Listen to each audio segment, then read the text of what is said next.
நீ பிள்ளையாரை உடைக்கலாம், பெருமாள் நாமத்தை அழிக்கலாம், மத சின்னங்களை கேலி செய்யலாம். நீ எதை செய்தாலும் இந்து சகித்துக் கொள்கிறான்.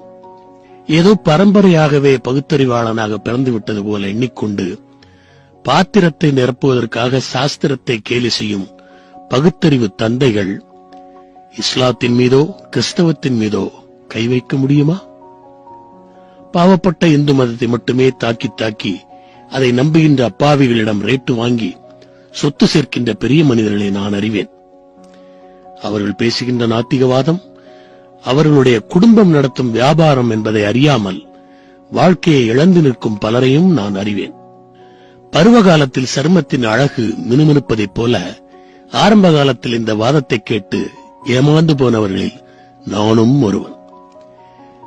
நடிகையின் மேக்கப்பை கண்டு ஏமாறுகிற சராசரி ரசிகனைப் போல அன்று நாத்திகவாதத்தை கேட்டு ஏமாந்தவர்களில் நானும் ஒருவன். ஆனால் அது எனக்கு குறுகிய கால கவர்ச்சியாக அமைந்தது என்பது இறைவனுடைய கருணை. என்னை அடிமை கொண்ட கண்ணனும் ராமனும் இன்று சந்திரமண்டலத்துக்கு பயணம் போகின்ற அமெரிக்காவையே அடிமை கொண்டு ஆன்மீக நெறியில் திளைக்க வைக்கிறார்கள். அமெரிக்காவிடவா முன்னேறிவிட்டது பகுத்தறிவில் ஈரோடு? பணத்தறிவில் முன்னேறிவிட்டது என்று வேண்டுமானால் சொல்லிக்கொள்ள